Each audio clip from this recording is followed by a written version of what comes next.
What's going on, people? Hey. This is another great installment of the film review. Yep. Movies, music, culture, and whatever else comes to our minds. Listen, we just came back from watching the Wilder versus Fury fight at the movie theater. Right. You know, so we got to see it on the big screen. You know, one of the first fights that we saw on the big screen was Floyd Mayweather. Right. Yep. That's when we were in San Diego. Yep. And we never missed a Floyd Mayweather fight. Right.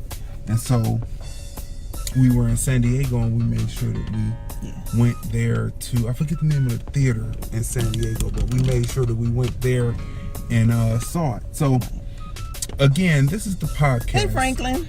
Hey, what's going on, Frank? This is the podcast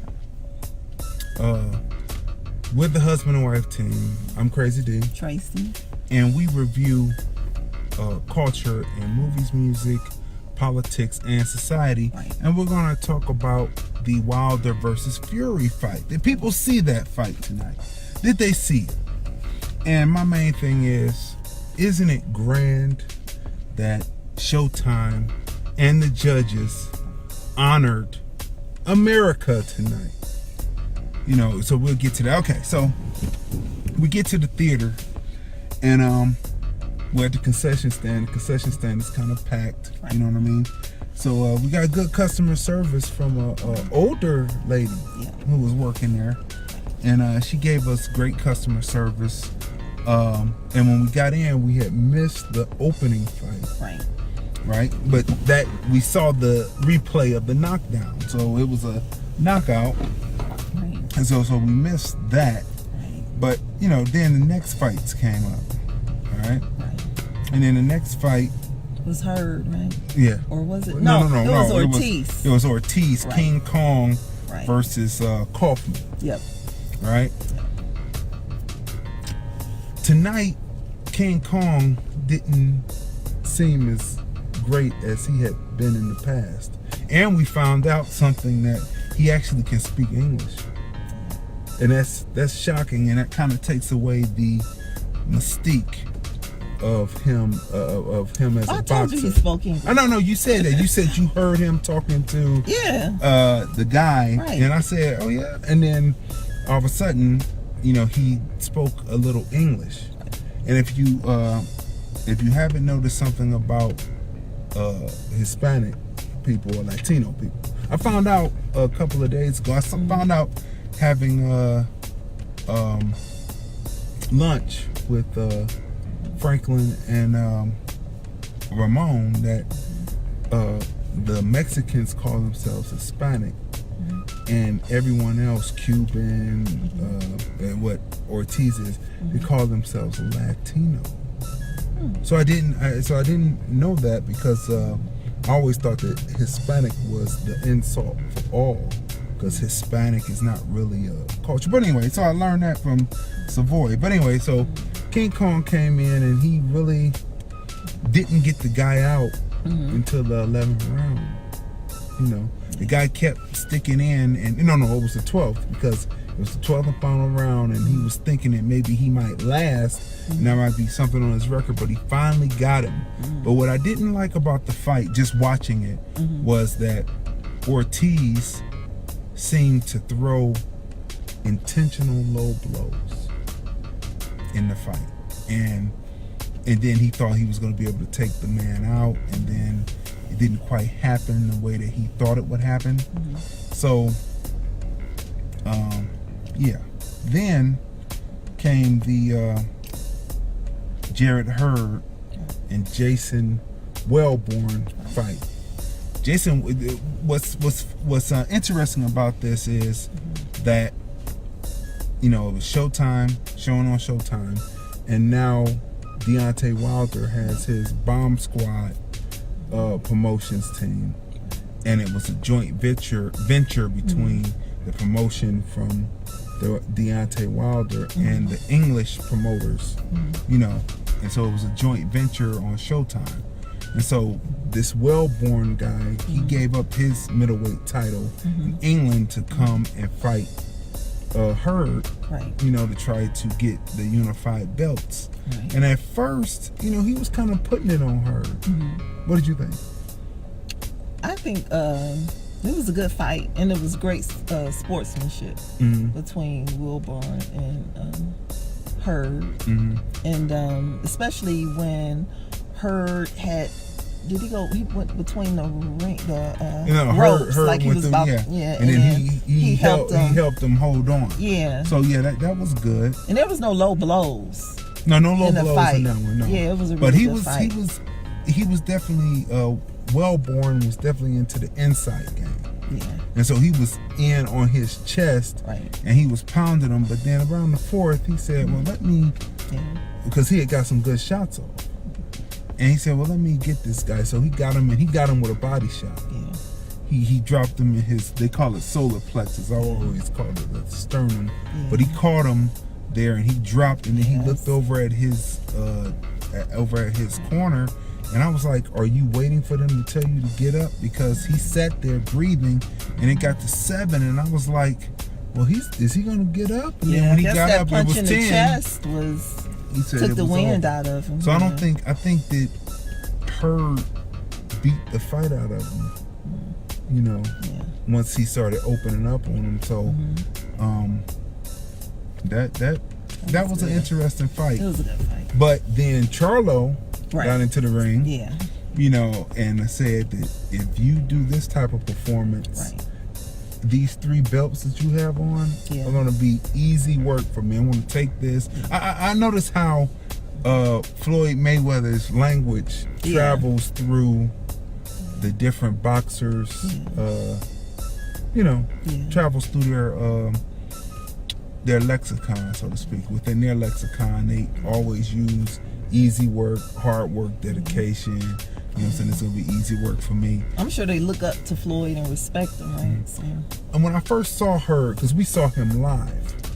Remember? We went to the fight. During the summer. During the summer, and we saw him live. And I thought that he kind of reminded me of the Charlos because of the blonde hair and, the blonde tips or whatever. And the locks or the twist or whatnot, and he kind of reminded me of him, and I was like, that seems like a card copy. So that's going to be a good fight in the future. Yeah. Then we came to the main event, which was the Bronze Bomber against the Fury. Tyson the Gypsy Fury. King. The Gypsy King, that's Gypsy right. King. And the Gypsy King, I'm going to say this, and it's going to be very interesting because I didn't expect it, but I should have expected it. He kind of in a way outboxed Deontay. Yeah. He did. It was just a few things that I saw, on the outside looking in, you can see things. When you're in the ring, it's a totally different story. But I was thinking that if his corner had just told him, change some angles on your punches, he would have caught him earlier. Right. And, set up behind the jab. And he wasn't really setting up behind the jab. And I was like, well, what's going on? Where's the Deontay Wilder? Because Fury knows how to slip. Yeah. And he has that herky-jerky, unorthodox style. And it makes it hard. It makes him hard to hit. Yeah. But it's one thing that he does. He always ducks. And how you get somebody when they duck is you catch them with the uppercut. And that's how you get them. So that was it was an interesting fight. Yeah, it was entertaining. I mean, he knocked him out twice. Knocked him down twice. Yeah. He was out, but he woke up on the second. I mean, well, the referee, I feel he was counting kind of slow. Real slow. He was kind of slow. He was kind of counting like. As soon as he hit the ground, I thought that's when you started counting. Right. But he was kind of counting like the ref did with Buster Douglas and Mike Tyson, because actually Buster Douglas was out. He didn't make it. But that's all water under the bridge. Matter of fact, the classic boxers, the old school boxers were there to watch the fight.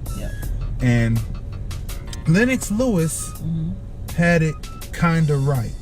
He wasn't sitting in the audience, so I didn't see. They didn't show him. Yeah, they didn't show him. But he said that if it's early, it'll be Deontay. Okay. If it's late, it's gonna be Fury and Tyson Fury. And he was kind of right about that. But in the later rounds, the Bronze Bomber was able to catch the Gypsy King and knock him down, and that's really what made it a split decision. Now about the split decision, when they announced that it was a split decision, I said this is gonna be a robbery. I said, and, I'm glad it wasn't. I'm saying it was a robbery. No. I'm gonna be very straightforward on this and say that to me, just by boxing, Fury to me won that fight. Just by boxing, because Deontay didn't put the combinations together, and he wasn't really winning rounds by the unofficial scorecard. And I said, well, he probably won one. He won. To me, he might have won 3, and then maybe 7, and then he did the 2 knockdowns.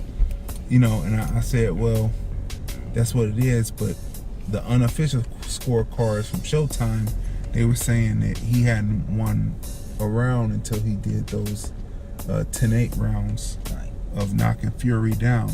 And I really didn't expect Fury to get up, but he got up. So I will say that to me, I had said it's a robbery. It's going to be a robbery. You know, not that I was rooting for Fury to win because I wanted Deontay to win, but at the same time, that's why I say it is good that they honor America. That they honored America. And what do I mean by they honored America? You know, there's people who believe that there were groups of people here that were actually natives, that were actually black, not the people who are representing Native Americans now, but that there were people who crossed over the land bridges who were African, but generations moved them along and they were black like us. And so it was good that they honored America by having a split decision. Because had it been HBO, have you ever watched HBO? Have you ever noticed how HBO, they never root for the American fighter? Most of the time, the American fighter is a black man, and they will sit up there and root for the ethnic fighter coming from another country. They can come from Ireland, they can come from England, and it's race solidarity. Well, I saw that in the theater tonight also. Well, expound upon that. So where'd you see it? In the theater. I mean, there were instead of, like, I saw someone, a woman, she stood up during the anthem and put her hand across her heart during the American anthem. And but when the fight began, she was a patriot for that one moment. But then when it was time for the fight to begin, her husband, her boyfriend, they were, both white. They started rooting for Fury. So I'm sitting there thinking, but you just stood up for the anthem, American anthem, and you had your hand across your heart. So for that split second, you were an American. But then all of a sudden, race solidarity. Yeah, so I saw that in the theater, not just with them. I saw it with a lot of other people too. What's going on, Daniel Hughes? Thanks for checking in and watching us. You know what I mean? And thank you for that. We appreciate that. So HBO is race solidarity. It's not about being an American fighter. I mean, how many times did Floyd fight on HBO? Floyd Mayweather. And they were always for the Mexican fighter. They were for whoever he fought. Matter of fact, Floyd helped quite a few Mexican and Latino fighters and Hispanic fighters get independently wealthy from fighting him. Black fighters also. But all during the time they're kind of neutral when it's two black fighters, but when it's a black fighter and a fighter from anybody else from it's a Caucasian, right? They will root. HBO did. So Right. Showtime, that's why I say it is great that Showtime honored America. Hey, Roland. Hey, what's going on, Roland? By rooting and by having a split decision with the judges. Yeah. It was good that the judges went America first. Yeah. And then Tyson Fury, he did his thing. I have to Yeah. give it to him. He's not afraid. Right. He gets in there, he does his thing. Yeah. He had Deontay Right. all the way into the later rounds trying to figure him out. Yeah. Deontay caught him, Right. and that's the great equalizer, is the power. Right. And when they do the rematch, he's gonna watch the tapes. And the second, Hopefully. of course he's gonna watch film. And when the rematch happens, it's gonna be a totally different story. Yeah. I knew that Freddie Roach was gonna be. I mean, you could have just counted on Freddie Roach being in the corner. Yeah. As a matter of fact, they said the announcers were saying that Freddie Roach ran the tape with him and caught some things about Deontay to try to help out because Of course. Freddie Roach. Everyone knows if you Right. watch any of the boxing commentary that is on YouTube, you know that Freddie Roach has been called out quite a few times for being a suspected white supremacist. Yeah. Against everybody. They've called him Black Americans, Latinos. He's equal there. opportunity. He Right. racist. Everybody. And then, so when I said in the theaters, this is going to be a robbery, but good, because usually when it's a robbery, they don't give the benefit of the doubt. Plus, don't to you the have to black knock out the fighter. champ? And That's they right. didn't- You have he to didn't knock knock him out. out. You didn't knock. You have to knock out the champion with the belt. Right. That's what they say, right? He knocked down the lineal champion Twice. had him out because he was out. Yeah. He looked like he wasn't breathing for a split second. Yeah. And then all of a sudden he just opened his eyes. Well, by the time the popped back referee up. walked Yeah. The slowly, referee was like, and then he kneeled down, "One." then he began counting.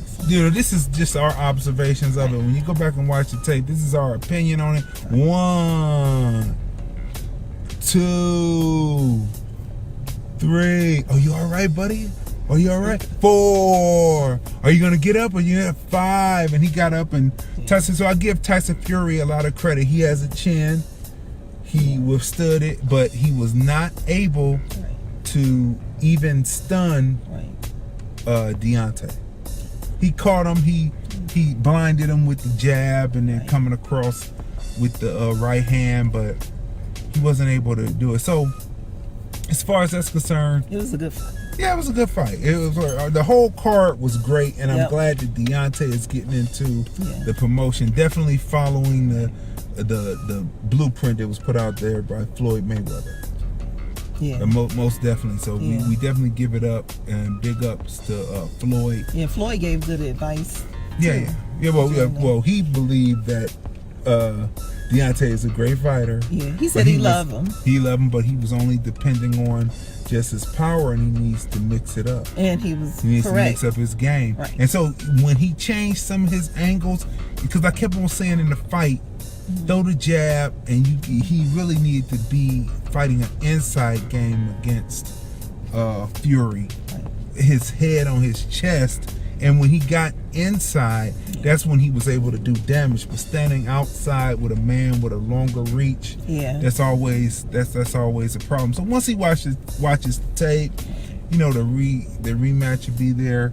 But they both agreed that Joshua in England is a chicken. They said he was a chicken for not wanting to step up. Right. And so now the man has to step up. Yeah. You know what I mean? It's a draw. So either one that he wants to go to, but he has to step up. And he really should step up because there's a lineal champion and then there's the champion with the belt. Yeah. And if you want to unify, you want to go get the belt. Right. So get in there and fight. So that was our viewpoint on the Wilder versus Fury fight. So what would you rate the whole experience. Going to the theater, sitting in the theater. We had conversations with different people, and we were able to experience the crowd and experience what people are really believing. We could see people who support 45. Yeah. You know, we could honestly see that. Yeah. Right? So what would you rate the whole experience? Definitely a 10. It was good to see it on the big screen. It was just a great fight. I like seeing all of the fights. And just the energy of the people in the audience. It was a really good fight. Yeah. And the 2 knockouts. Knockdowns. One he was out, but he got up. Okay. So, I give it a 10 for the reasons that I said. You know what I mean? It was it was just a great fight altogether, and it was a hard fought fight. It was well worth all of the hype. It went all 12 rounds. The undercards, great fights. Yeah. You know what I mean? Great action all the way through. He as a promoter as well as being a fighter is doing his damn thing, Deontay Wilder. And that mix between England and America. You know what I mean? That's okay. That could work going forward. So I like the crowd at the theater tonight because there was a lot of people there cheering for Deontay Wilder. So that was good. Versus when we was in San Diego, the Floyd fight, it was like a few of us sprinkled in because the majority of the people were rooting for the guy Madonna. But at this fight, it was a lot of us there cheering for Wilder. So, and then there were the person I was sitting beside. He was trying to stay. He was neutral. really for Fury. He was but he was trying to stay neutral. And he said that was a good you was fight. Sitting next to him. I mean, that's a good fight. I look forward to be a good fight. That's what he said. But he was hoping it. But when Fury was doing his thing, they were clapping him. When Fury would do his little coon dancing, I know he would piss me off. Licking the tongue out. He was doing the little coon dancing that he was doing. In my opinion, that's cooning. That's true cooning right there. When someone is doing those things, that minstrel show he was doing. And they would laugh. I would see the people laughing, and at the end, thought it he was said, cute. He said that was a good fight. But I said, I'm going to be honest. I thought that it was a robbery, but good, because for once, the network, the Showtime, and the judges came down on the side of America and not the European fighter because of white solidarity. And so I gave it a 10. I'll be honest, but about time we got something. I applaud. But you have to knock. I feel you do have to knock out the champion, and he was nowhere close to doing that. You know what I'm saying? His punch power is not there. And he couldn't turn Deontay to give those funny angles that he does with other fighters, where he turns them around the turnbuckle and catches them with a shot that they don't see. He couldn't turn Deontay because Deontay was too much of an athlete.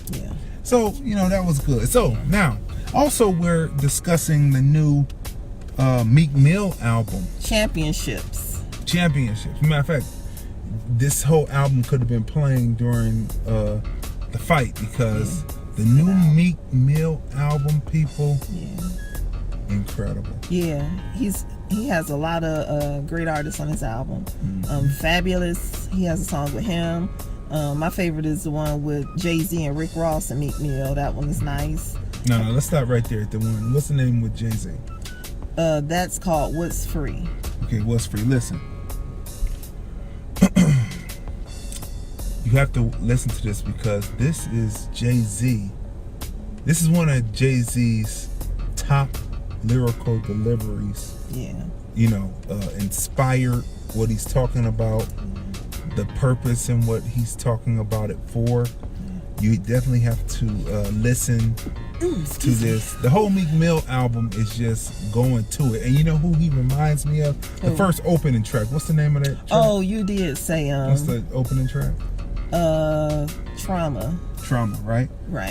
Empire. Right. He kind of reminds me of the character Hakeem Flow. on Empire, which is his nice. flow. Which is nice. I mean, it's flow, but it's like kind of a rapid fire, Yeah. and it loops underneath. Right. It kind of like doesn't drop on the one as the delivery starts. It starts at the one, but then it's a certain way that the cadence goes. And I thought, hey, I wonder if he is doing some writing for Empire. Maybe, maybe not. Who knows? But I felt that was inspired, which then ups the characters' Right. writing on the show. That you say, here's an actual artist Right. that has a flow that's similar, Yeah. that's actually putting in work on his album, and then so then that really says that, you know, that flow is legitimate on Empire. Yeah. So let's go through more of the song. Kodak Black is on the album. Ella May is on the album. What's New going on, R&B LJ? artist. Hey, LJ. 21 Savage is on the album. Drake is on the album. Jeremiah, PNB Rock is on there. It's a good album. Yeah, it's a good album, and it's just it's a banger. Did I mention Future? Oh, no, And Young Thug is also on the album. Young Thug. And So, Roddy Ricch. so it's a banger. Oh, And- Cardi B, I forgot about her. She's on yeah, the Cardi album. B is on there. Yeah. And you know, when I heard Cardi B, I said, because I was just walking past and I heard it, and I said, who is that? And then I said, is that? And so my wife said, that's Cardi B. I said, oh. I said I didn't hear what she was saying lyrically, but I was listening to the cadence. Okay. And I said, oh, I thought that was Nicki for a minute, because the cadence was And faster. what did I say? You said, and what did you say? I said, no. No. I said, that's not Nicki. No, it's not Nicki. They're on the same Atlantic Records. Mhm. So Cardi B and Meek Mill Will be there. would be on she would be on his album. It's the same label. That's right, label mates. Label mates, yeah, because he's on Rick Ross's album, right? I mean label. And Atlantic distributes Rick Ross's. So it's just label, like the way that it turns. You know, the Music, cadence. right. Maybach. Right. It's the cadence in which she was delivering, and I thought it was. Right. But you know, we've talked about that before, so Right. we don't need to get into it. But overall, the album. What would you rate the album overall? Overall, I mean, this is a really good album. I would give it an 8. Okay. I would give it an 8. It's a good album. It's an album that you can listen to in the car, Right. and you can. There's some bangers for the club, and then of course for the mixed DJs, there are songs. So I'm gonna give it a 9 Yeah. because That's good. that's what it is. Yeah, The it's reason a why I good don't give it a 10 is because when the opening track came on, I did think it was Empire. Oh, okay. You know, so that's why. But that's I won't not a give bad it- thing, That's though. not a bad That's a thing, good but it's thing. just, you know, I'm looking for. But as he goes on in the album, he's Yeah. bringing a different delivery. But I give it a 9. Yeah, I give So, it an 8. Good that's album. it, people. So this has been another great installment of. Oh, go ahead. a new Queen Deluxe album came out also. Nicki Minaj, and then she has the song on there called Good Form, and it's a remix with her and Lil Wayne. Okay. So that's really good too. Lil Wayne is killing it on there. So those are the two. So I would definitely pick up Meek Mill's Championship album, and I would definitely pick up Nicki Minaj's album Queen. That's it. Good music. Good music. Yeah. Okay, so that's it. This has been another great installment of the Film Review. Movies, music, culture, and whatever else comes to mind. We are the husband and wife team. I'm Crazy D. Tracy. And we review culture in movies, music, politics, and society. And we'll see you next time on the Film Review. Good night.